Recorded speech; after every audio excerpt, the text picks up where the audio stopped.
Hello friends, welcome to Raja tech TV. ఈ వీడియోలో దేశవ్యాప్తంగా బ్యాంకు ఖాతాదారుల కోసం ఆర్బీఐ నుండి వచ్చిన మినిమం సేవింగ్స్ అకౌంట్ గైడ్లైన్స్ పై తాజాగా ఏంటంటే బ్యాంకు ఖాతాదారులకు కొత్త మార్గదర్శకాలు విడుదలయ్యాయి. దీని గురించి తెలియజేయడానికే ఈ వీడియో చేస్తున్నాను. ఫ్రెండ్స్, ఏ బ్యాంకులో అకౌంట్ ఉన్నా సేవింగ్స్ అకౌంట్ వారికి ఈ వీడియో చాలా ఉపయోగపడుతుంది. ఫ్రెండ్స్, ముందుగా వీడియో చూస్తున్న ప్రతి ఒక్కరూ ఇలా లైక్ సింబల్ ఉంటుంది, ఈ వీడియోని అయితే లైక్ చేసేయండి. మీరు వీడియోని లైక్ చేస్తేనే ఈ వీడియో అనేది అందరికి రీచ్ అవుతుంది. అలాగే మొదటిసారి ఎవరైనా మన ఛానల్ విజిట్ అయితే బెల్ ఐకాన్ ట్యాప్ చేసి మన ఛానల్ సబ్స్క్రైబ్ చేసుకోండి. ఇక లేట్ చేయకుండా టాపిక్ ని స్టార్ట్ చేద్దాం. సామాన్యులకు బ్యాంక్ ఖాతాదారులకు ఆర్బీఐ అయితే ఊరట కలిగించే అంశం తెలిపింది. ఈ రోజుల్లో సాధారణంగా ప్రతి ఒక్కరికి 1, 2 లేదా 3 బ్యాంక్ ఖాతాలు ఖచ్చితంగా ఉంటాయి. ఇక మనం నిత్యం చేసే ట్రాన్సాక్షన్స్ అయితే చాలా వరకు సేవింగ్స్ అకౌంట్ నుంచే చేస్తుంటాము. ఇక చాలా మంది బ్యాంక్ అకౌంట్ లో మినిమం బ్యాలెన్స్ మెయింటైన్ చేయడం చాలా కష్టం అయిపోతుంది.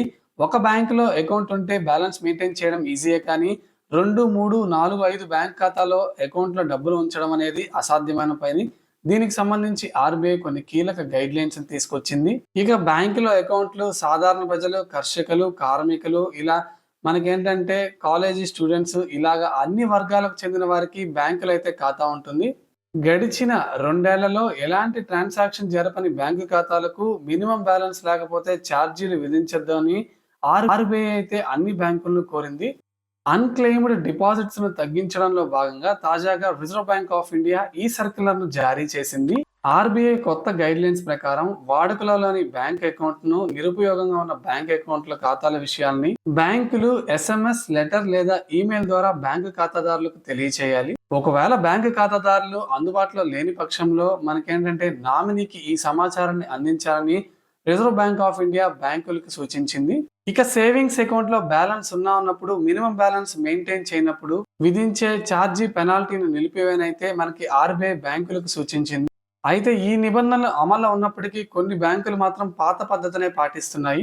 ఇక కొంతమంది ఉద్యోగాలు చేసేటప్పుడు కంపెనీ ఏంటంటే మనకి శాలరీ అనేది మన బ్యాంక్ ఖాతాలో అయితే జమ చేస్తుంది. ఒకవేళ మీరు ఉద్యోగం మారినా లేదా మానివేసినా ఆ బ్యాంక్ ఖాతాలో ఏంటంటే ట్రాన్సాక్షన్స్ జరగవు గనుక మనకి మినిమం బ్యాలెన్స్ మెయింటైన్ చేయడం అనేది కష్టమైపోతుంది.